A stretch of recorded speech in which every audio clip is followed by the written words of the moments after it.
Entonces, buenas tardes a todos y muchísimas gracias por la investigación. La idea es charlar un poquito acerca precisamente de mamíferos de la Orinoquia en términos de posibilidades para su estudio y su conservación. Entonces, pues primero quería resaltar este esfuerzo que me parece súper útil y que ojalá pues tenga eco durante mucho más tiempo. Ojalá que este proceso se fortalezca y pues cada vez tengamos más de estos eventos que son tan útiles y fructíferos, sobre todo para la formación de mastozoólogos. Como comentaron, pues mi trabajo ahorita se concentra principalmente en la Orinoquia. Definir la Orinoquia a veces es un poquito casi el que roza en lo chistoso porque básicamente depende del investigador. En este último libro que salió del libro de la Orinoquia colombiana, pues básicamente la Orinoquia la consideran que inicia alto en los Andes, con lo que yo no tengo ningún problema. Esa aproximación de cuenca creo que es un poquito más funcional y ayuda a entender un poquito mejor, como que dice, la conexión que existe entre, básicamente resalta la conexión que existe entre diferentes ecosistemas. Aunque en general, pues cuando pensamos en la Orinoquia, pensamos es en zonas de llanura, con diferentes tipos de sabanas, y pues a mí me parece interesante precisamente resaltar que esa Orinoquia no es un paisaje homogéneo, sino que es básicamente un mosaico de ecosistemas que actualmente pues involucra ecosistemas lógicamente naturales, pero también se vienen incrementando en área los ecosistemas antropizados o dominados por los humanos debido a la actividad ganadera, debido a la actividad agrícola y la actividad.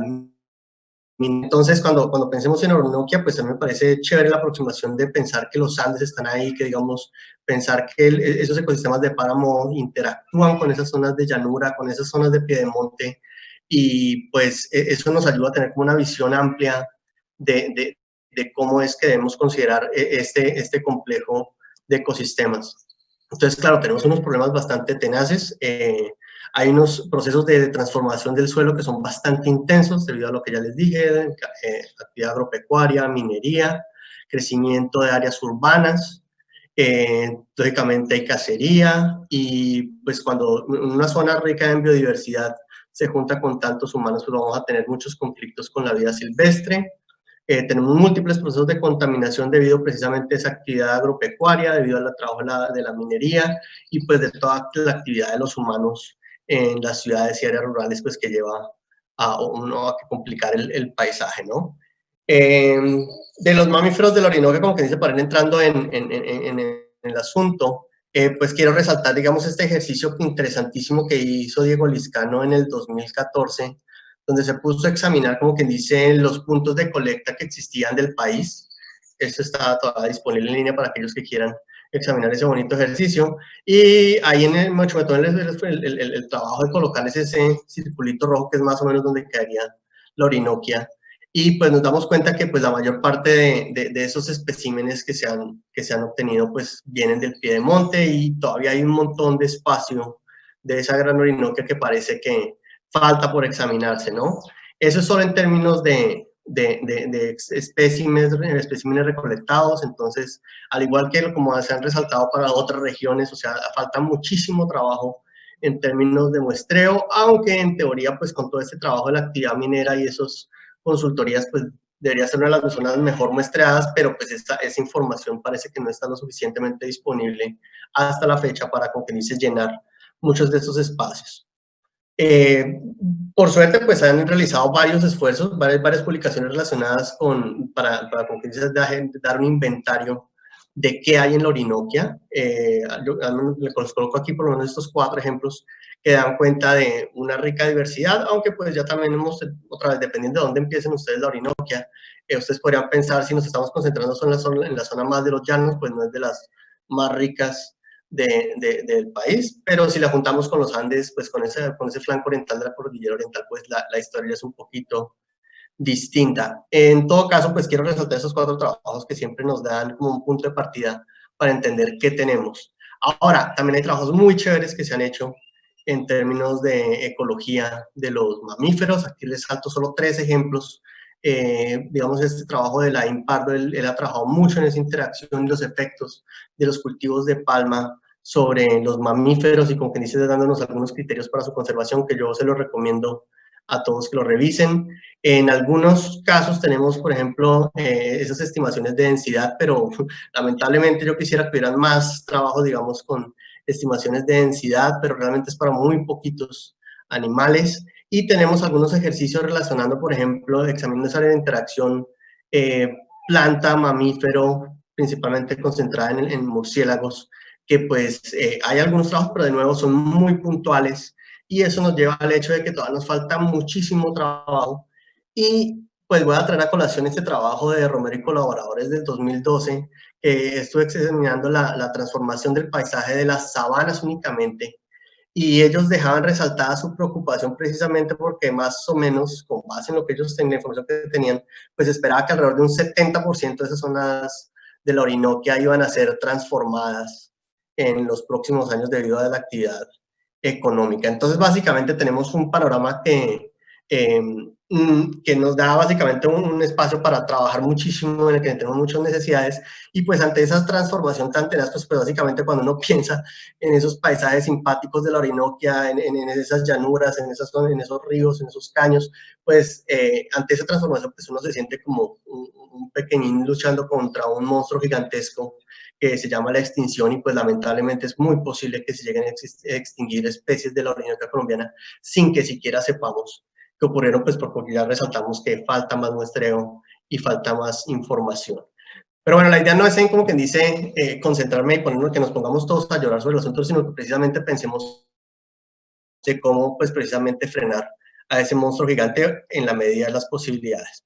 Entonces, la primera idea, precisamente, que es una mezcla de ecología, biogeografía, viene de esa idea de las relaciones especies-área, que fue trabajada bastante o iniciada en su libro de biografía de islas de MacArthur y Wilson, y que fue explorada después particularmente por el caso de los mamíferos por Rosenzweig en varias publicaciones. Pero aquí les traigo precisamente unas gráficas que sacó Rosenzweig en el 92, precisamente dando cuenta, esto es para el suroriente australiano, pero yo creo que debe aplicar en muchísimas zonas, si no en todas, donde sí, claro, hay una relación superficie-área, donde entre mayor cantidad de área, pues incrementa la cantidad de especies, pero aquí Rosenzweig adicionalmente relaciona o resalta el hecho de que no es simplemente cualquier área, sino es también la diversidad de hábitats.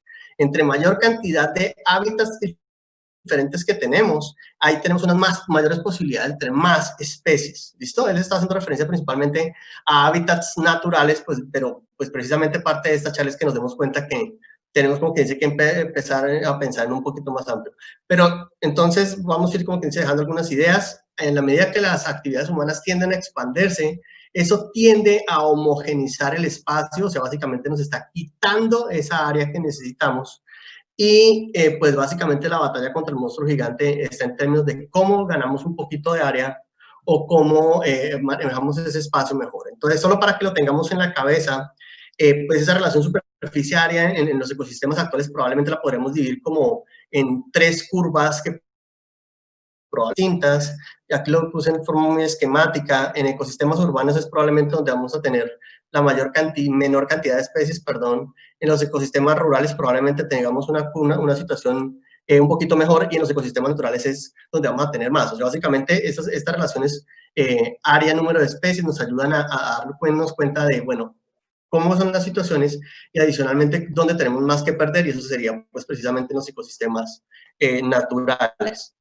Entonces, de nuevo, necesitamos ganar áreas de la manera posible, como sea posible, y también entender esos efectos de la heterogeneidad espacial me parece súper clave sobre los mamíferos, precisamente para que busquemos alternativas de cómo ganar esos espacios.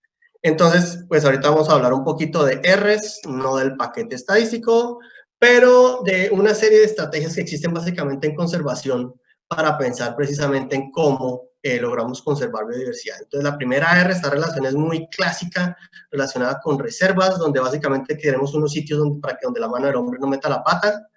Y en el meta, en teoría, aquí traigo el ejemplo de un pedacito de la Orinoquia, se supone que alrededor un poco más del 40% de la superficie del meta está protegida.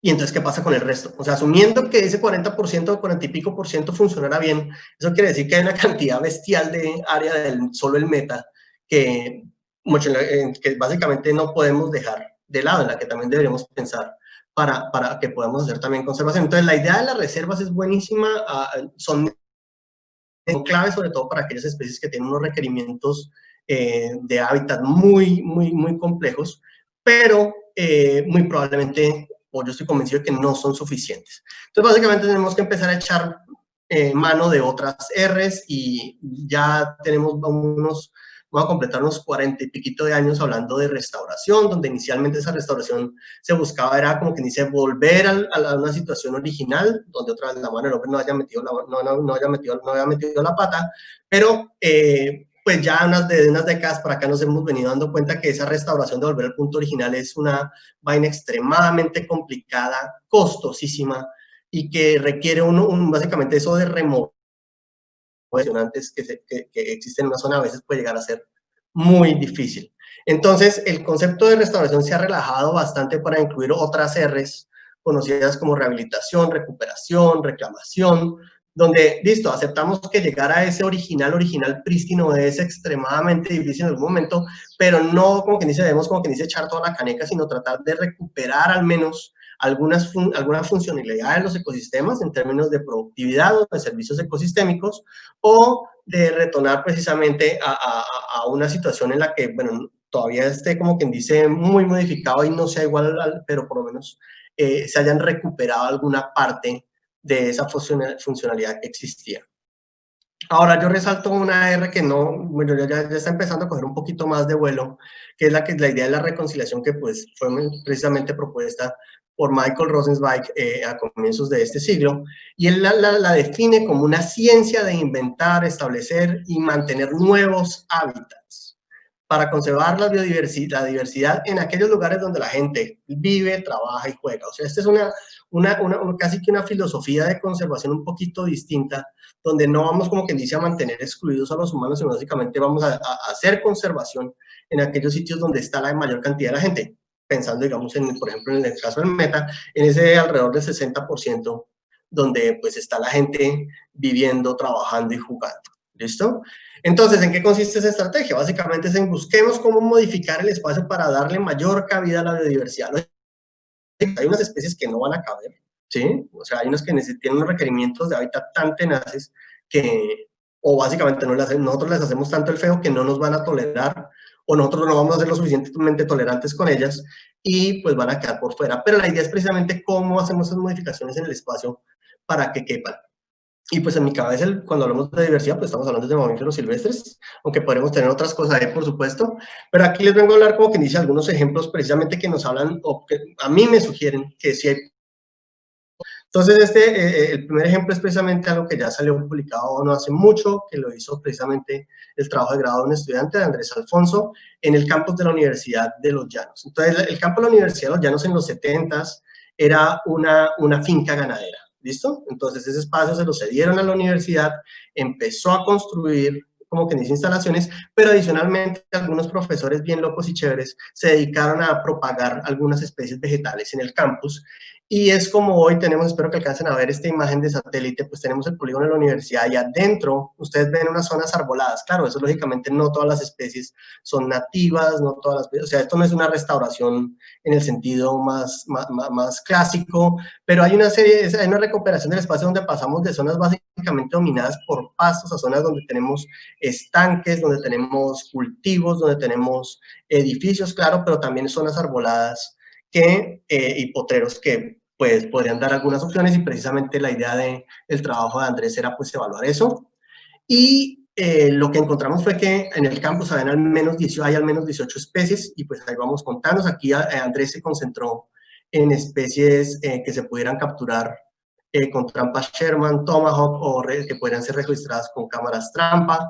Entonces, pues eso nos va diciendo, o sea, sí podemos hacer modificaciones en el espacio, el campus es un ejemplo de que las cosas sí pueden hacerse mejor, y les recuerdo que en este muestreo pues no hay nada de murciélagos, o sea, hay bastante más de 18 especies. ¿Listo? Entonces, bueno plantar árboles, bueno tener bosques cercas, porque hay una masa boscosa que es parte de una base militar que probablemente nos tiene un efecto positivísimo en lo que tenemos en el campus.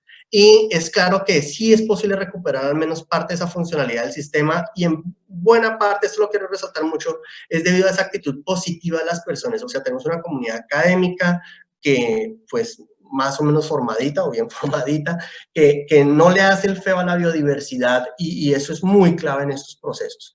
¿Listo? Y pues que desde ahí les dejo la duda de pues si se en la universidad, ¿por qué no en otros lugares? O sea, básicamente, una de las propuestas que tengo aquí es pensar exactamente en cómo logramos que la gente se encargue en el asunto y cómo conseguimos más personas para que hagan esto. Producto, un tiempo después de que terminó Andrés Alfonso su trabajo de grado, nos encontramos con que teníamos un material de estar trabajando ahí en el campus, y con los estudiantes precisamente del semillero se inició este sitio de Instagram donde se han venido haciendo publicaciones precisamente, principalmente con lo derivado del trabajo de Andrés, pero pues también con lo que se ha conseguido de otras fuentes.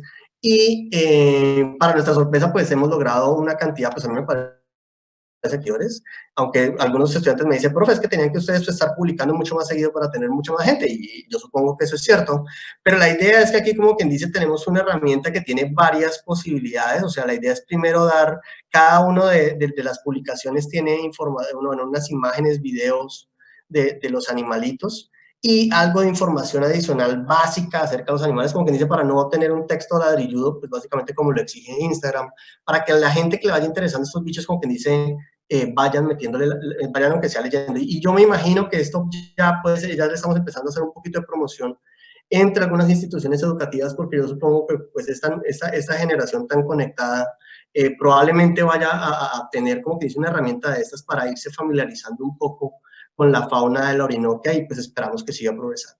Bueno, también en el campus, pues hace un poquito también sacamos un trabajo que es proyecto precisamente de un trabajo con estudiantes en la actividad de mastozoología, que bueno, se da con alguna regularidad a veces, y estos estudiantes entonces dijimos, vamos a hacer un proyecto aquí en el campus, decidimos trabajar con los edificios como refugios. O sea, esto es totalmente eh, un ambiente dominado por humanos, otras en el campus, y aquí voy a presentarles algo como lo que llama Rosenzweig un accidente feliz, es decir, un ejemplo de cómo esas modificaciones que hacen los humanos pueden llegar a tener unos impactos positivos sobre algunas especies como Sarcopteryx leptura, que en el campus la encontramos en 7 refugios, o sea, en 7 edificios, en 7 zonas construidas por los humanos. Los bichos pues ahí están perfectamente felices, pero lógicamente, como tenemos que hablar un poquito de ecología, con los estudiantes hicimos algunas mediciones de las características de la vecindad próxima de esos refugios,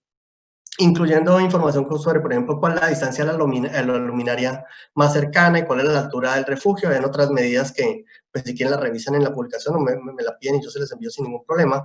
Pero ahí notamos que la cantidad de Sarcopteryx que encontramos en cada colonia tenía una relación precisamente positiva con entre más alto, básicamente el refugio puede tener la posibilidad de tener más individuos, y adicionalmente, entre más lejos de las luminarias, pues es mejor para los bichos. Es decir, estas mediciones relativamente sencillas, o sea, estos son lógicamente ejercicios de correlación con relativamente poquitos datos, pero nos están diciendo que podemos tener medidas de calidad de hábitat en esos ambientes intervenidos que nos pueden ayudar precisamente a mejorar esos espacios que ya ha venido construyendo la gente, para que dejen de ser simplemente accidentes felices, sino que básicamente vayamos como generando fórmulas que para aquellas personas con buena voluntad que quieran, digamos, tener Sarcopteryx, pues tengan mayor probabilidad de tener este tipo de animales trabajando. Bueno, y alguien se puede preguntar, bueno, pero ¿y por qué quisiera yo tener esos tipos de murcielaguitos en el campus o cerquita de mi casa? Y bueno, por suerte, con otro par de estudiantes, Karen Cruz y Gabriela Moreno, se ha venido examinando la dieta de Sarcopteryx leptura. O sea, ellos se parquearon ahí muy temprano en las mañanas en el edificio de admisiones, donde hay mucha gente transitando y los bichos ven a la gente pasando todo el tiempo, y recogieron las heces de esos animales por un tiempo. Y una de esas cosas interesantes, para este bicho básicamente se ha reportado que únicamente comía hormigas, y cuando empezaron a analizar las muestras, pues aparecieron no solo hormigas, sino también colópteros, hemípteros, y nos falta por aquí un datico de unos lepidópteros que también están apareciendo. Pero más interesante aún me parece a mí, es que dentro de esas especies que se lograron, o de esas familias que se lograron reconocer, hay curculiónidos y cicadélidos.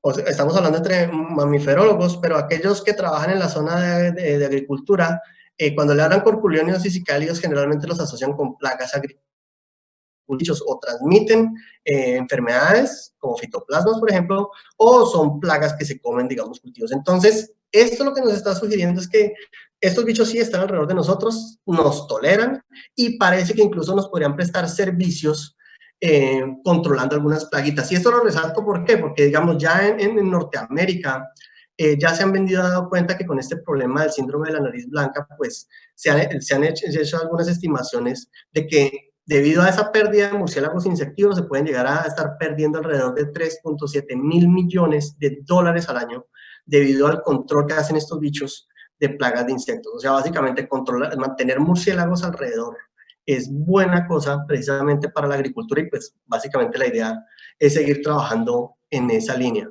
Entonces, en ese sentido, pues en algún momento nos hicimos la pregunta, bueno, pero ¿qué tan valiosos son los murciélagos para los sistemas de producción de alimentos en la Orinoquia? Esa es básicamente una pregunta grandotota.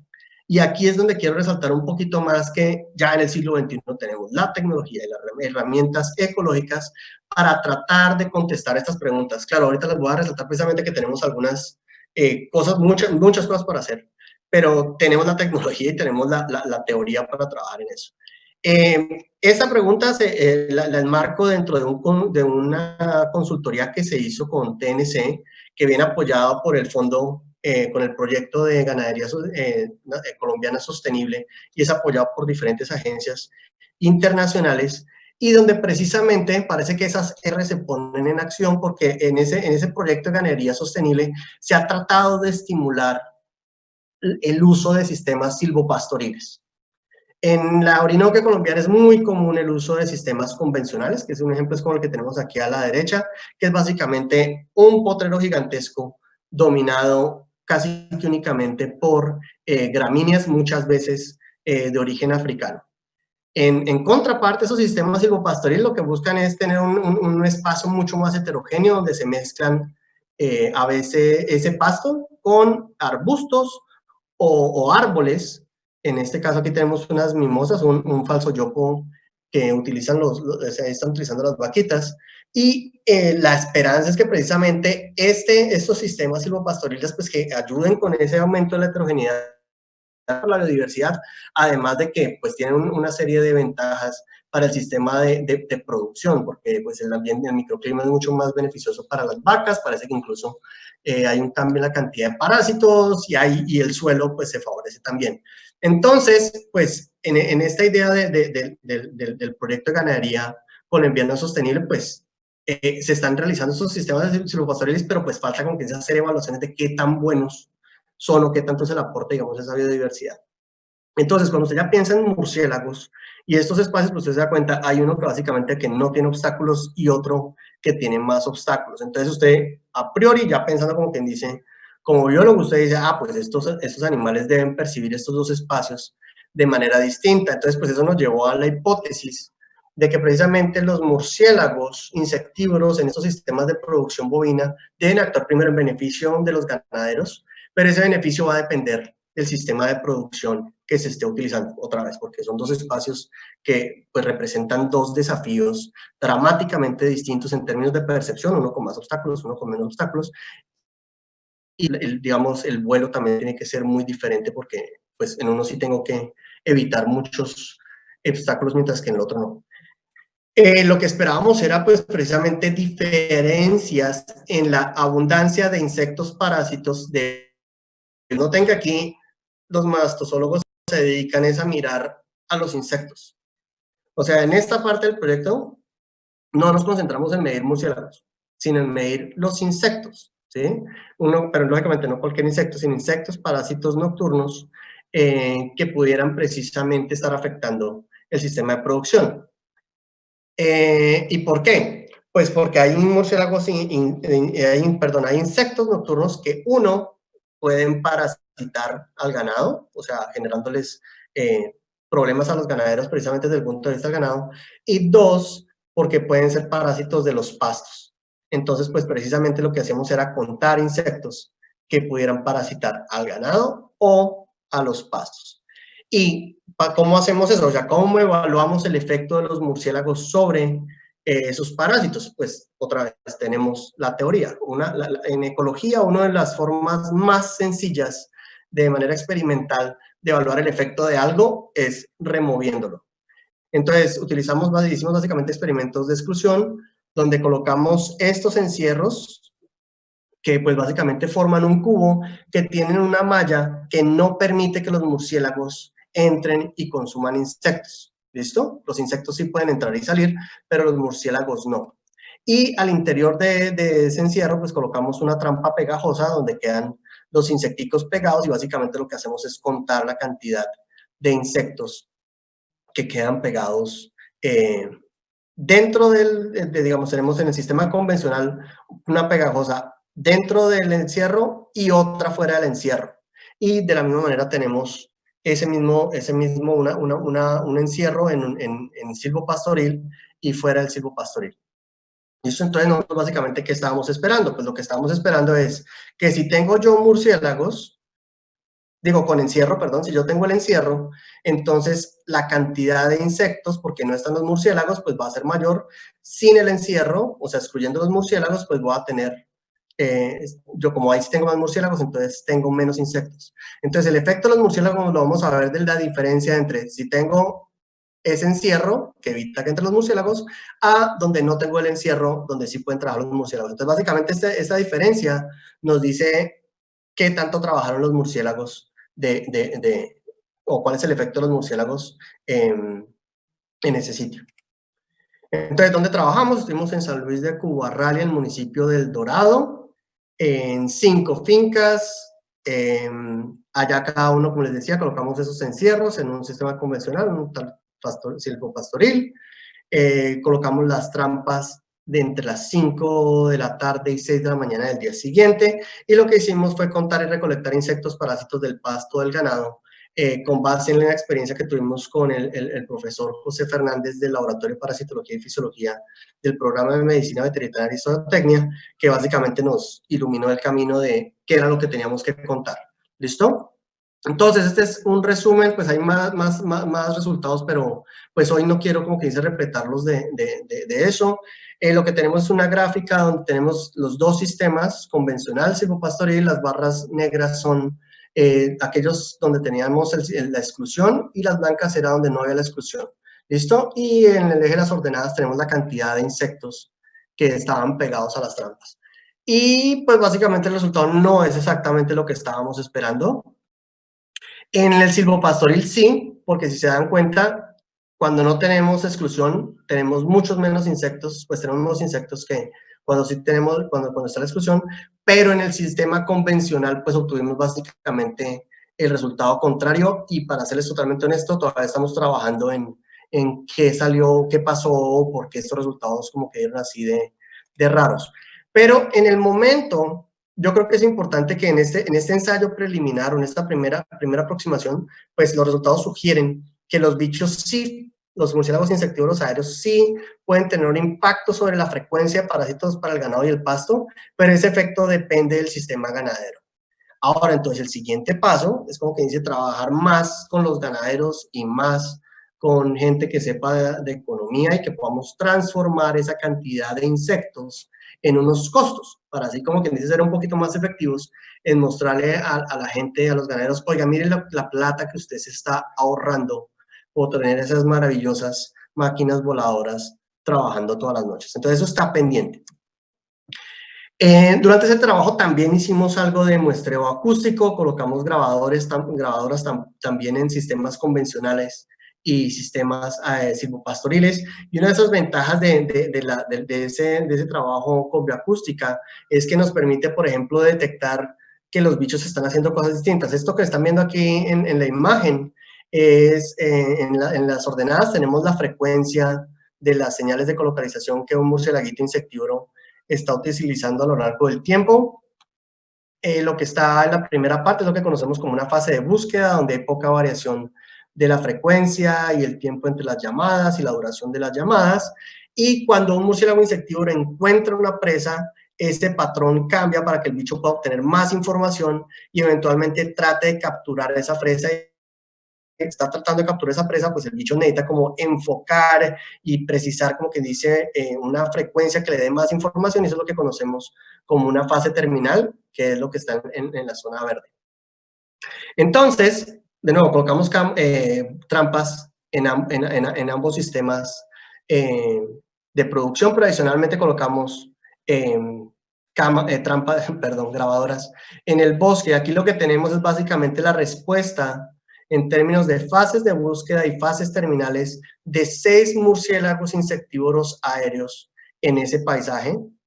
Y lo que encontramos es que varias de esas especies, la gran mayoría de esas especies, reacciona a las diferencias en las coberturas. ¿Listo? La gran mayoría tiene más actividad en los sistemas convencionales y parece que hay al menos una que trabaja en el silvopastoril o en el bosque. ¿Listo? La clave es que precisamente con base en la actividad de estos bichos o la cantidad de esas partículas terminales, básicamente nos están hablando del forrajeo, ¿sí? De cuántas veces un animal intenta capturar un animal. Entonces notamos que los bichos tienen diferencias en la forma en que utilizan y perciben el espacio, y eso lo podemos lograr con base en métodos bioacústicos. Espero que esa publicación salga pronto y pues va a estar disponible para que ustedes la evalúen con mucho más cuidado. Entonces el punto que yo quiero aquí resaltar es que, de nuevo, en términos de las tecnologías que tenemos, estos métodos bioacústicos que nos permiten, ya sea, digamos, grabadoras pasivas que nos permiten dejar o trabajar por una gran cantidad de tiempo, nos van a permitir contestar diferentes preguntas. Una de esas clásicas puede ser la de diversidad, digamos, cuántos sonotipos tenemos por cobertura, que es interesante, pero en términos ecológicos a mí me parece mucho más valioso aquellas que están más relacionadas con los comportamientos de los murciélaguitos, sobre todo en términos de ese uso del tiempo y del espacio. ¿Por qué? Porque ese uso del tiempo y del espacio precisamente nos puede servir como un indicador de respuesta, o sea, precisamente para evaluar los impactos, ya sea pues porque construyeron la vía o cambiaron el sistema productivo, o sigamos si estamos implementando nuevas cosas, como podría ser, digamos, el caso de los sistemas silvopastoriles, pues nos permite evaluar precisamente esas estrategias, ya sean de rehabilitación, reubicación, reconciliación o la que usted decida. Entonces, aquí tenemos una herramienta que se me parece extremadamente poderosa y a la que deberíamos, como quien dice, pararle muchas más bolas los mastozoólogos en este siglo XXI.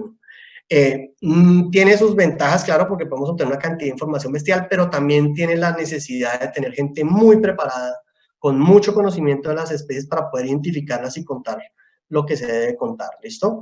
Pero pues que sea difícil, ojalá que espero que no sea un impedimento para que los estudiantes se decidan a trabajar cada vez más con métodos bioacústicos, y por suerte hay ya varias escuelas en el país que están trabajándole duro. Entonces Dani Sur, que está trabajándole bastante fuerte en Antioquia, Daniela Martínez también está en la Orinoquia y creo que en otras partes trabajando. Entonces, por suerte hay más gente que le está metiendo la mano a esto, y yo espero que esto nos ayude a entender un poquito más los problemas y evaluar las soluciones que planteemos.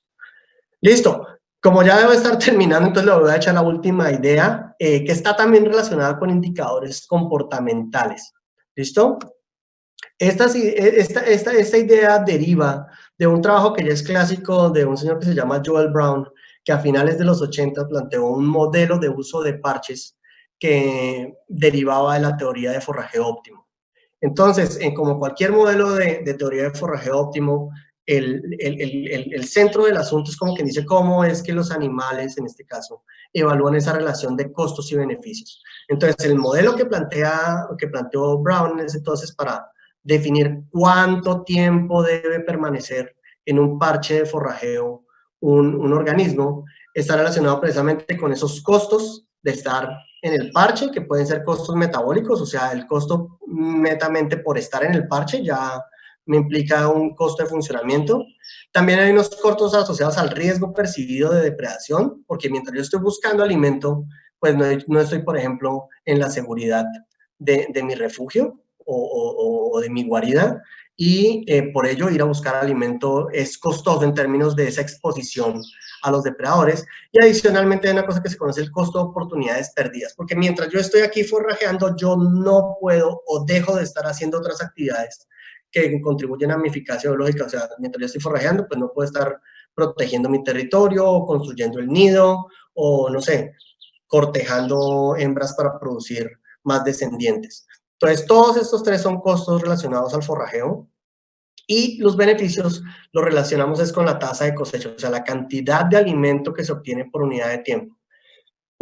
Este modelo deriva del teorema del valor marginal propuesto por Charnoff en el 76, y eso lo que implica es que para aplicar esta teoría necesitamos que los animales experimenten ganancias decrecientes en su tasa de cosecha. Es decir, que si usted tiene aquí como que es el alimento consumido, acumulado, lógicamente, de acuerdo con el tiempo en el parche, pues cuando usted está empezando a explotar el parche, usted consume mucho alimento por unidad de tiempo.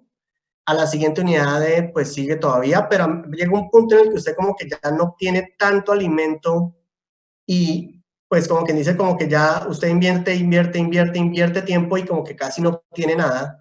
Entonces debe haber un punto que aquí yo asumí, por ejemplo, que fuera ese punto rojo, en el cual ya no es negocio, o sea, el costo de quedarme en este parche con respecto a la cantidad de alimento que estoy obteniendo por unidad de tiempo no justifica, y entonces el bicho se debe ir de ese parche. O sea, el animal debe explotar el parche mientras los beneficios que obtenga en términos de tasa de cosecha superen los costos.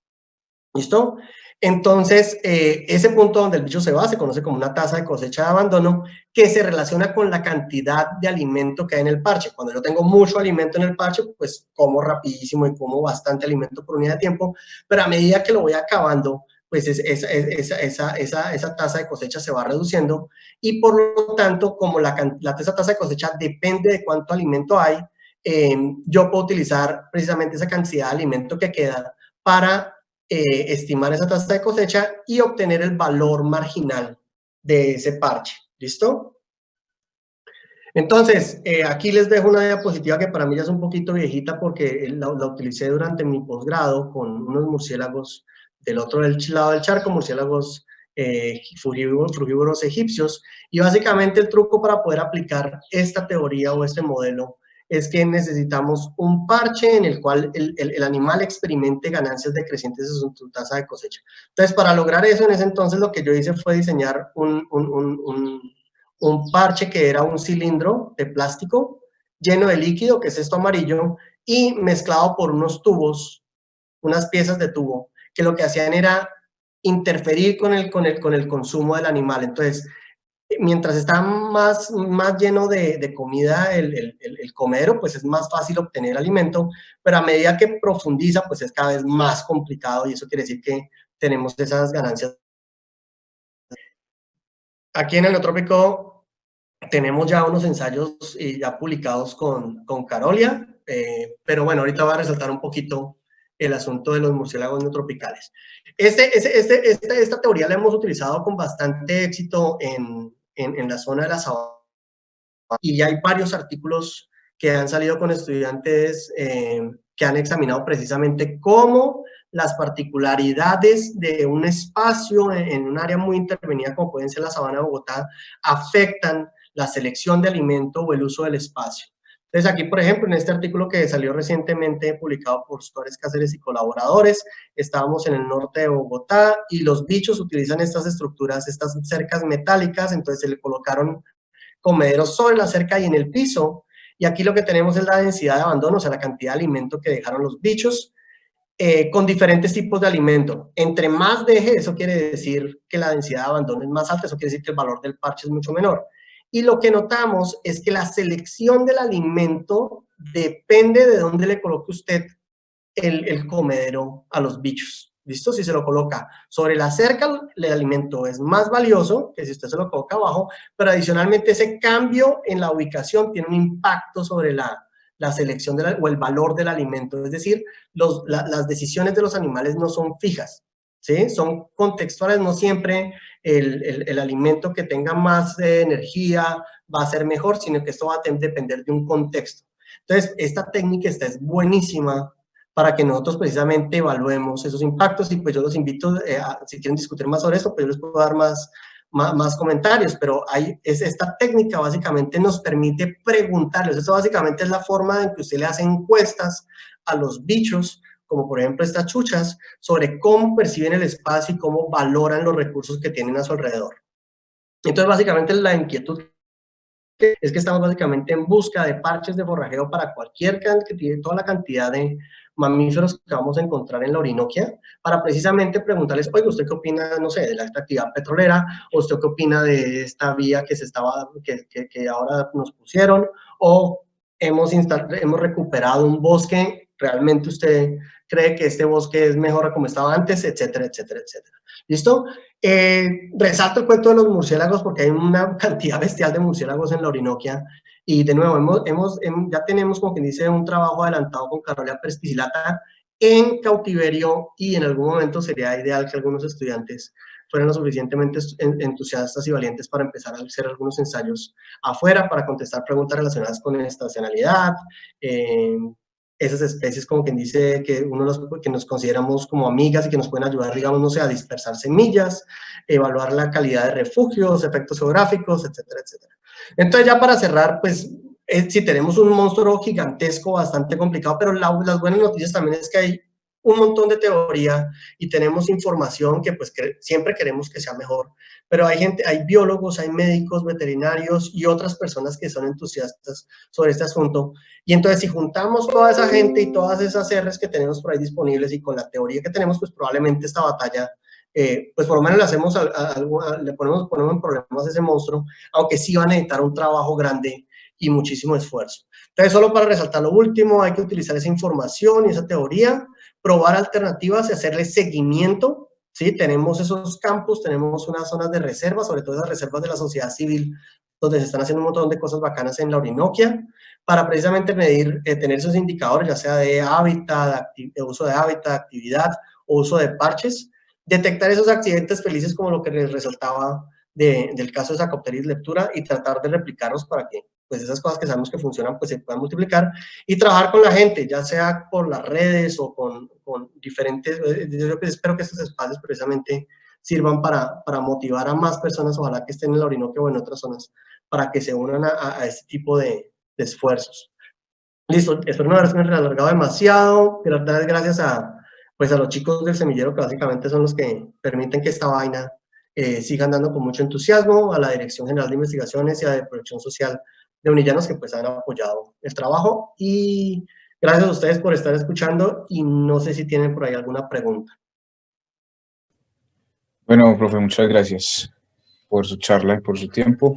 Tenemos un par de comentarios en Zoom y mientras tanto, mientras que nos llegan preguntas en YouTube. Entonces, Liu Hidárraga pues nos comenta con respecto a lo que usted contaba de bioacústica. Liu nos comenta que también hay gente trabajando en la automatización de la filtración de las llamadas de las grabaciones, con reducción de tiempo de procesamiento bastante importante. Entonces, pues sí, hay como mucha gente ahorita metiéndole la ficha a esto. Sí, ese pedazo es clave porque pues los que ya empezaron a trabajar con bioacústica probablemente se dieron cuenta rapidísimo de que obtener mucho, o sea, en una noche uno puede obtener una cantidad bestial de datos. En una noche bien trabajada usted puede tener, no sé, tener a veces más de cientos o a veces hasta miles de archivos, dependiendo de cómo configuren el equipo. Entonces, una parte del trabajo definitivamente está en poder identificar bien las especies, pero también una parte bastante importante, como lo indica el comentario, es trabajar en mecanismos o herramientas que nos permitan, como que dicen, no tener que estar ahí como un Chinomatic haciendo todo ese trabajo manual, porque es un volumen bestial de cosas. Entonces, pues particularmente en Unillanos, nosotros hemos venido trabajando con un ingeniero de sistemas, Ángel Cruz, y pues estamos, como que dice, dando nuestros pasitos. Lo que pasa es que este trabajo es bien interesante, pero también tiene sus complejidades, pero toca hacerles. Estoy totalmente de acuerdo con el comentario. Sí, de acuerdo. Hay como unas metodologías en diferentes campos que pues, nos dan muchos datos, pero después, bueno, fue un poco pecado para manejarlo. Bueno, Juan Camilo Rubiano le pregunta, profe, que si nos podría compartir información base sobre la teoría de uso de parches. Sí, claro. A mí se me olvidó. Aquí están mis correos electrónicos.